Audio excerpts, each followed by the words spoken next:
Hello, this is Kevin Cofield with Cofield Aviation. In this video, we're going to be discussing the National Airspace System. Now, this is part one. We're going to talk all things controlled airspace in this video. But the National Airspace System basically consists of controlled airspace, uncontrolled airspace, and special use airspace. Again, we're going to be talking controlled airspace in this video.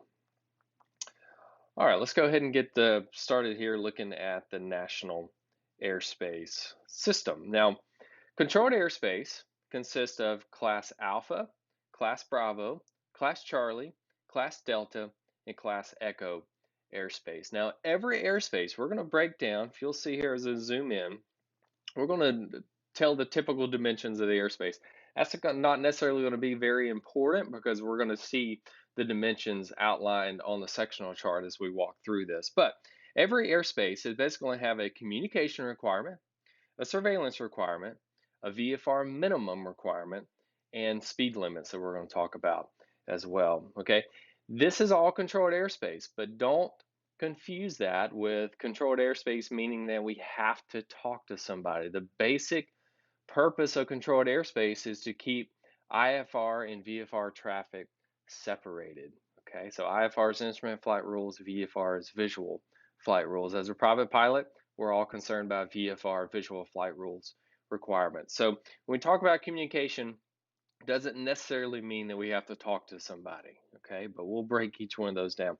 Now, surveillance is where the air traffic control can see us or not, okay? That's operating a transponder. The basic principle of the transponder, it's a box in the airplane, and air traffic control radar is constantly scanning. It hits that box, and it sends back information to air traffic control's radar about our altitude, about our airspeed, our direction of flight, and so forth, okay?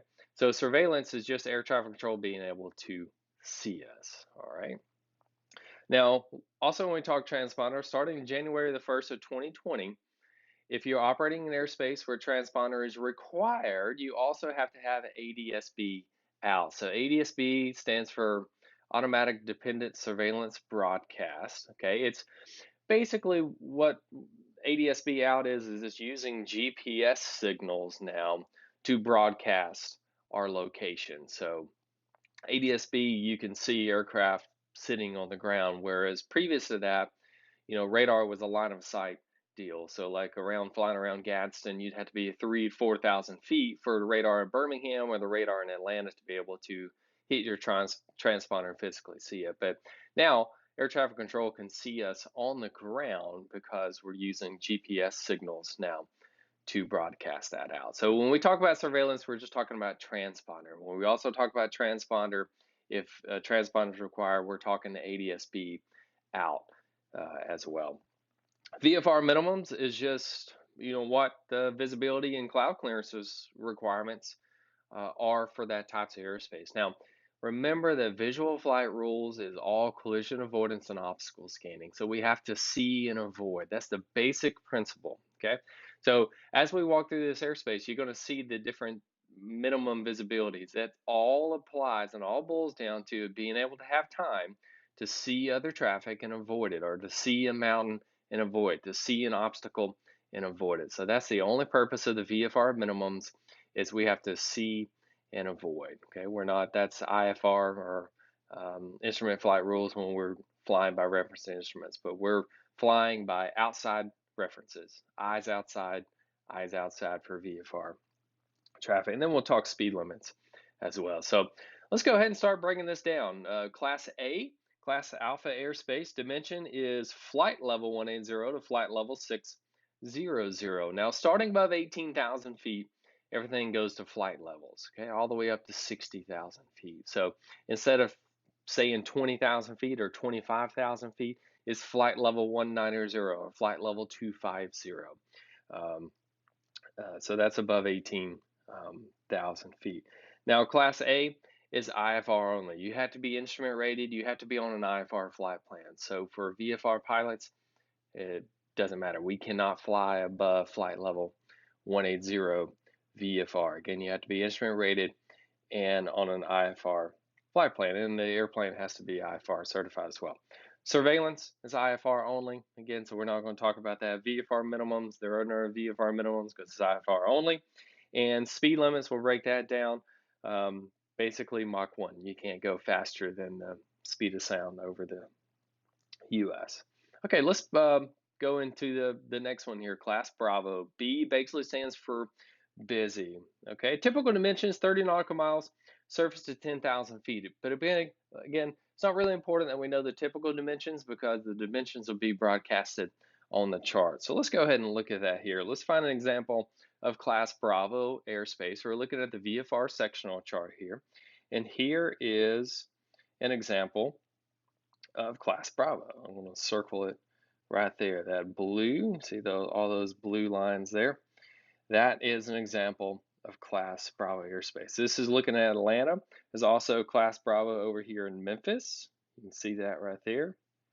And I believe down here in New Orleans, yep, right there is Class Bravo as well. And it's basically like an upside down wedding cake. So let's kind of go up here to Memphis and we'll look at that a little bit. I'm going to kind of show you what it looks like. Now, all we can see on a chart is kind of 2D, right? So we can't sit here and see a visual depiction of 3D.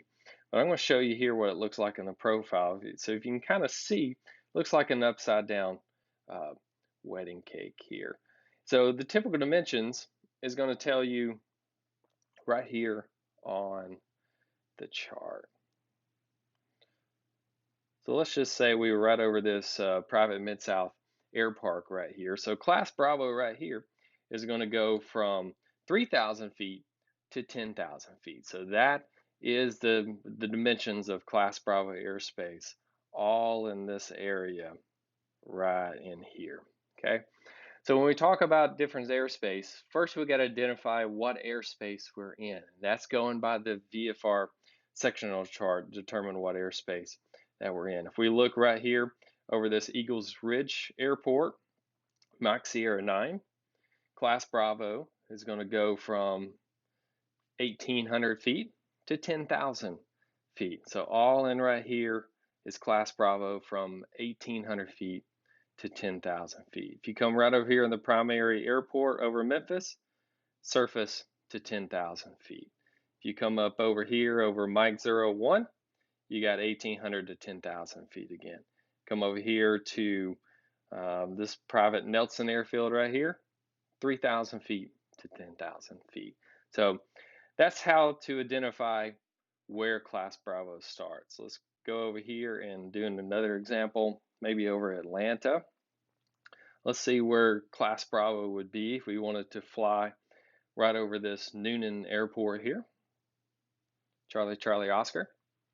If you look, Class Bravo goes from 5,000 to 12,500 feet. Okay, so first we got to identify the airspace that we're in. So now once we see that that's Class Bravo airspace, if we wanted to fly at those altitudes over that airport between, like I said, 5,000 feet or 12,500 feet, here's what requirements we would have to have. So Class Bravo, communication requirement, we got to establish two-way radio communication, and we've got to have clearance through that airspace. So it's not just enough to establish two-way radio communication with air traffic control.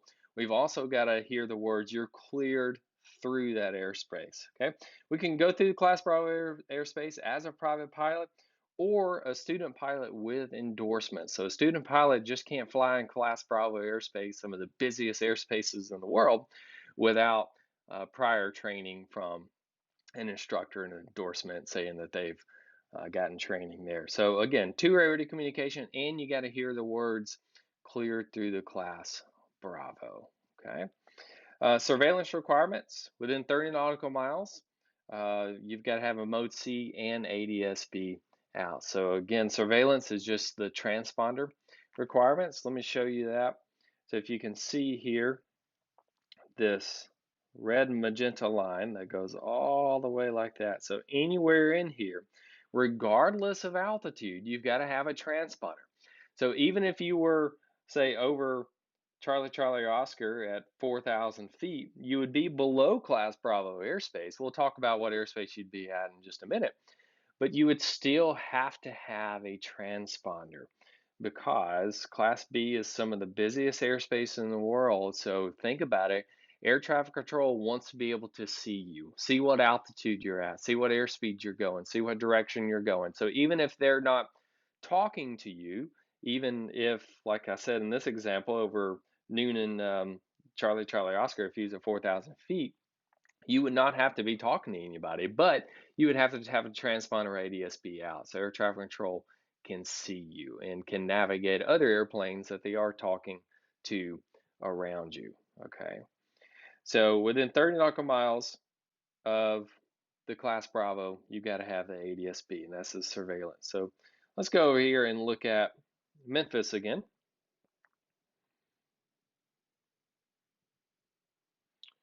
And there's our Mode C ring right there. So anywhere inside this airspace, you've got to have a Mode C transponder with ADS-B out. Again, that's just surveillance. Air traffic control can see it. So regardless of what altitude, you've got to have a transponder there. All right, VFR minimums. It is 3 statute miles and clear of clouds for Class Bravo. Okay, the reason why it's so minimal is because in Class Bravo airspace, you have to be talking to air traffic control. You have to be cleared. Okay, so air traffic control in Class Bravo airspace has control of all traffic within the airspace. So they're not going to descend an aircraft on top of you. So we don't need as much time and space to see and avoid because air traffic control is controlling everybody. Again, they're not going to climb an aircraft up into you, or they're not going to descend an aircraft on top of you. So we don't need that cloud clearance requirement to be able to see an aircraft break out of the clouds and avoid them. Okay, so that's why it's so minuscule. 3 statute miles, clear of clouds. Now, in Class Bravo airspace, basically below 10,000 feet in any airspace, it's 250 knots is the maximum speed. If you're flying below Class B airspace, it's 200 knots. The reason being is we need to slow down a little bit, give us more time to see and avoid, because below the Class Bravo airspace is typically very busy. There's a lot of airplanes. So the slower you go, the more time we have to see and avoid other aircraft. So if you'll look here, let's have an example over this airport here, Mike Oscar 1. Let's look at where Class Bravo would start. Let's find it here. There it is right there. So 1,800 feet to 10,000 feet. So if we were below 1,800 feet, maximum speed would be 200 knots. If we were within Class Bravo at say 3,000 feet, we'd have to establish two-way radio communication. We'd have to be cleared through the Class Bravo prior to entering it. We'd have to have a Mode C transponder, and VFR minimum would be 3 statute miles, clear clouds within the Class Bravo airspace. Okay, let's look at Class Charlie airspace. So typical dimensions, 10 nautical miles, surface to 4,500. Again, that's not really all that important. It's going to vary by location. So let's look at Class Charlie airspaces. So one right here would be Birmingham.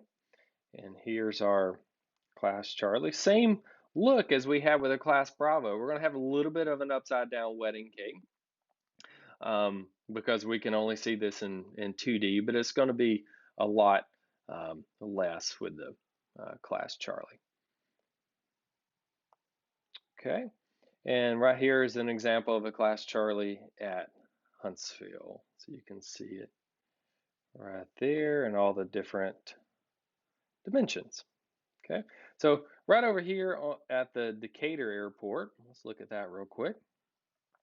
See where Class Charlie starts and where it ends. So find it right there.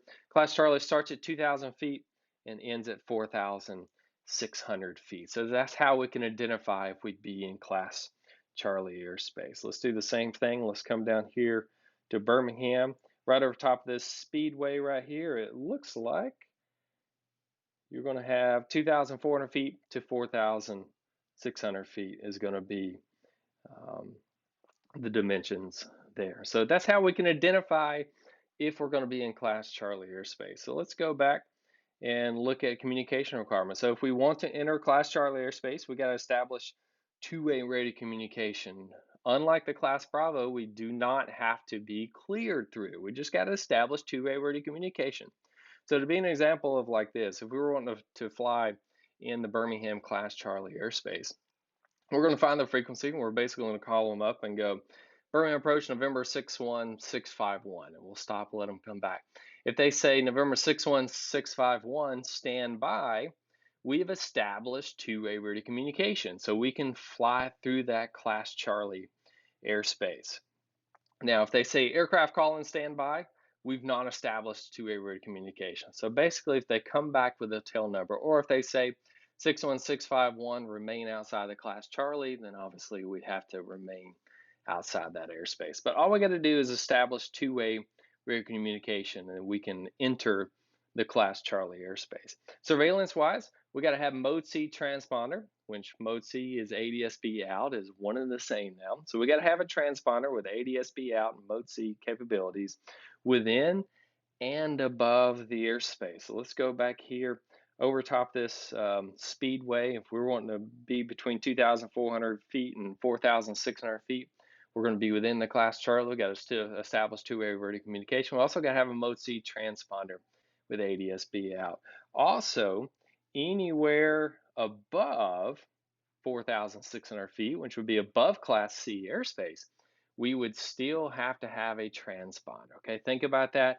Even though we wouldn't have to be talking to them above 4,600 feet here, because we wouldn't be in Class Charlie airspace, we still they still want to be able to see us because we're going over a busier type area. So Mode C, ADS-B out, within and above Class Charlie airspace. VFR minimums is 3152. This is a fairly standard one. You're going to see this quite often. What 3152 stands for is 3 statute miles visibility, 1,000 feet above the clouds, 500 feet below the clouds, and 2,000 feet horizontal to the clouds. What this gives us is time for an airplane to break out of the clouds, and if we're 500 feet below them, we can see and avoid them without causing a collision. That's that collision avoidance and obstacle scanning. That's the reason why it's a special emphasis item. So that gives us time to see and avoid. So the 3152s.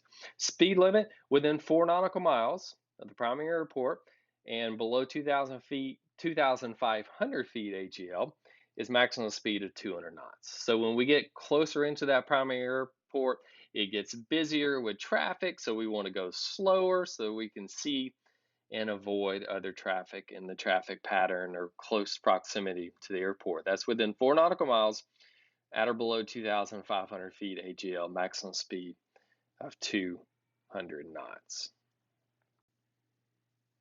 All right, let's look at the Class D airspace. Now, typical dimensions is going to be within 4 nautical miles and surface to 2,500 feet. Again, is that all that important? Now, let's look at Class Delta airports on the VFR sectional chart. I'm going to zoom out here a little bit. Tuscaloosa is an example of a Class Delta. If you can see there, it's this blue circle right there. Now, this is not a upside down wedding cake kind of thing where we looked at with the Class Bravo and the Class Charlie, where we're going to have different shelves and ceilings basically. Here we're always going to start off at the surface. So the only number we're going to get is a number in that box because the floor is always assumed to be the surface because it always is. So anywhere in here, Class Delta is going to extend from the surface to 2,700 feet. Let's look at some other examples here. Down here in Montgomery, we've got a Class Delta that goes just like this, and a Class Delta that goes like this. This is the Maxwell Air Force Base Class Delta, surface to 2,200. Down here would be surface to 2,700 here at Montgomery Regional. So anywhere in here, surface to 2,700, we be in Class Delta airspace. Anywhere in here, surface to 2,200, you be in Class Delta. Let's look at a couple more examples here. PDK is an example of a Class Delta airport. Now this is underneath the Class Bravo, so it can get a little bit confusing, but let's kind of zoom in here and draw this out. There's our Class Delta right there. Surface to 3,500 500 feet is the class delta there. So that's how we can spot that on VFR sectional chart. Let's go here and look at the communication requirements for class delta. So you got to have two-way radio communication. Basically comes back with a tail number. So another example there is Tuscaloosa Tower, November 61651. They come back 61651, Tuscaloosa Tower, stand by.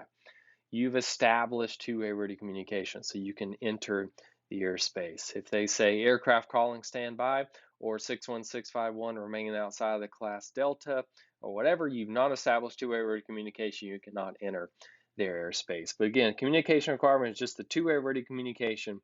They come back with your total number. That's established two-way radio communication. Surveillance, do we need a transponder? No. Within class Delta airspace, you do not need a transponder. So no transponder, no ADSB out as well. VFR minimum is same as class charter, 3152, 3 statute miles, 1,000 feet above, 500 feet below, 2,000 feet horizontal is our VFR minimums to be able to see and avoid. And same speed limits as the class Charlie. Within 4 nautical miles and below 2,500 feet AGL, 200 knots is the maximum airspace or airspeed. Okay, Class E is the last controlled airspace we're going to talk about. Class Echo basically means everywhere else. So if you look on the chart, Class Echo airspace is only going to be shown if it starts less than 1,200 feet AGL. Okay, so anywhere, let's just kind of show you here, anywhere around in here, it doesn't depict any sort of airspace. So Class E airspace is going to start at 1,200 feet AGL. AGL is above ground level. Class E will then start at 1,200 and go all the way up to wherever the next airspace underlying is. So let's just kind of say right here, okay?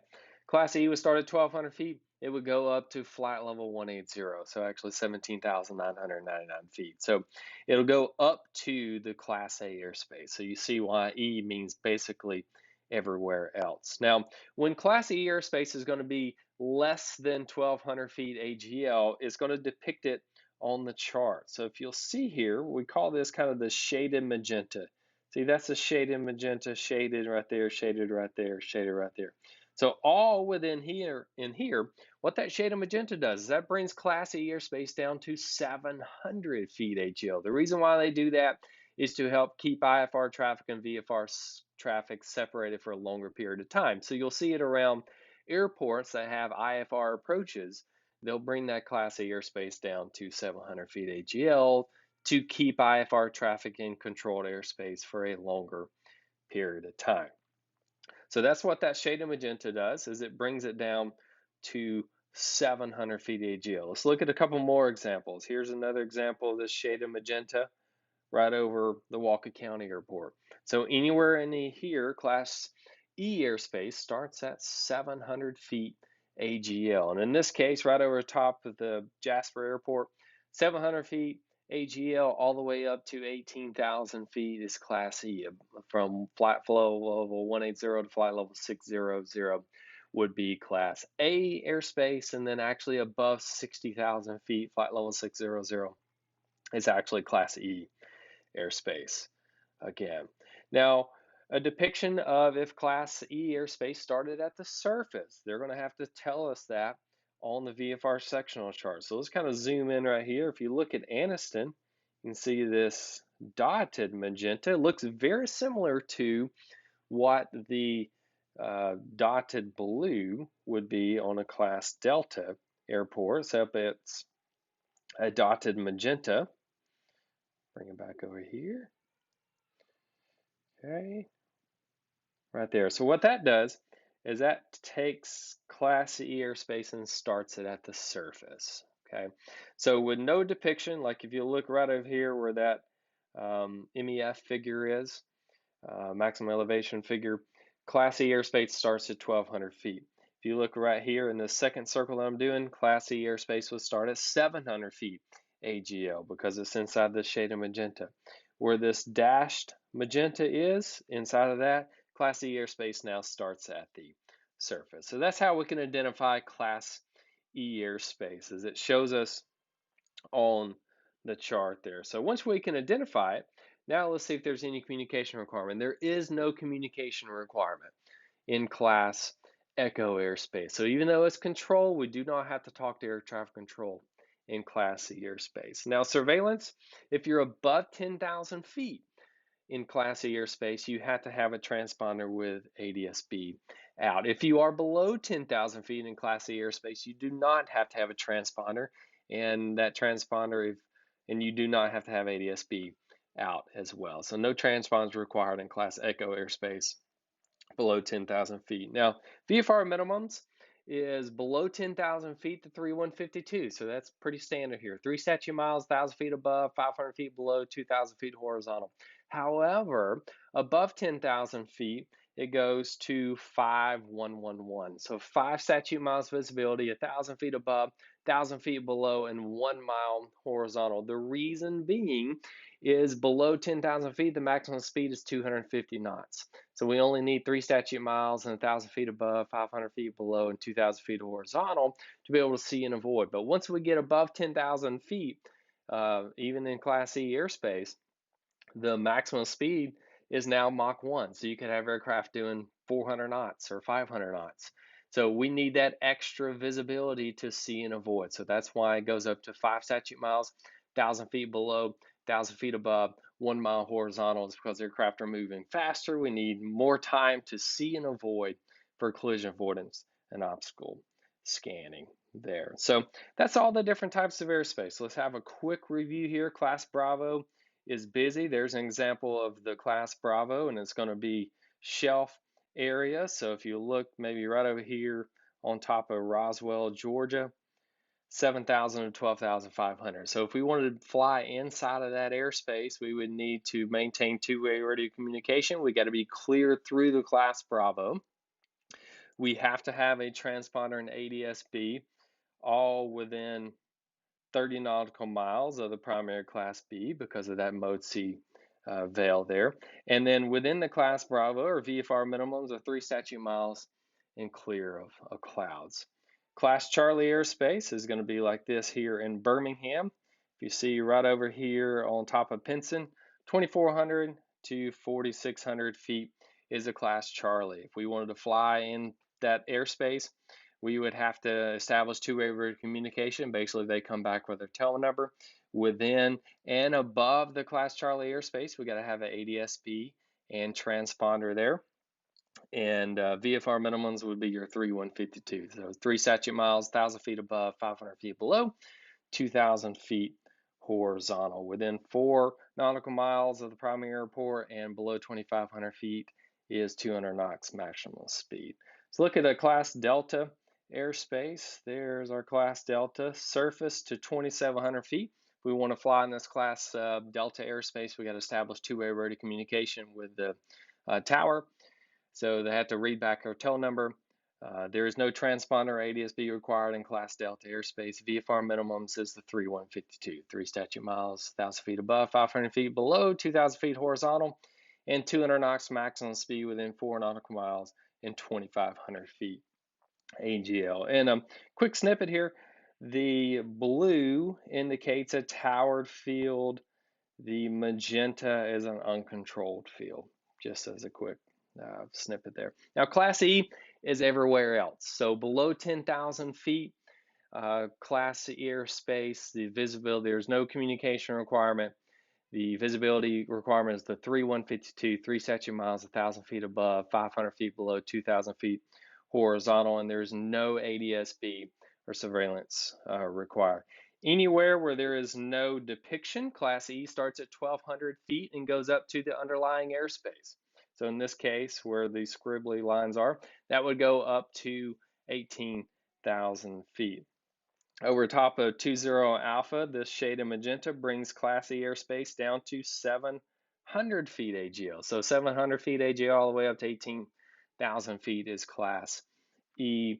And then this dotted magenta brings Class E down to the surface. So it starts there at the surface and goes up to 18,000 feet.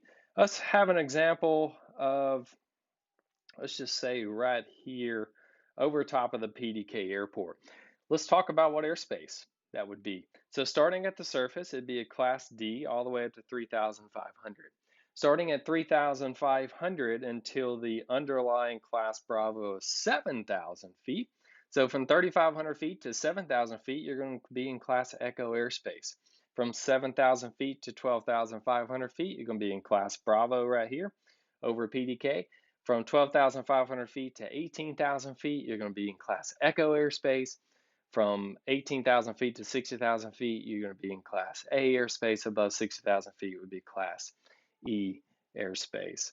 Again, now remember in Class E airspace, above 10,000 feet, you've got to have a Mode C with transponder. Still no communication requirement. Now your VFR minimums go to the 5111, 5 statute miles, 1,000 feet above, 1,000 feet below, 1 mile horizontal, again, because there is no speed limit. So there's controlled airspace in a nutshell. The Class Alpha, Bravo, Charlie, Delta, and Echo airspaces.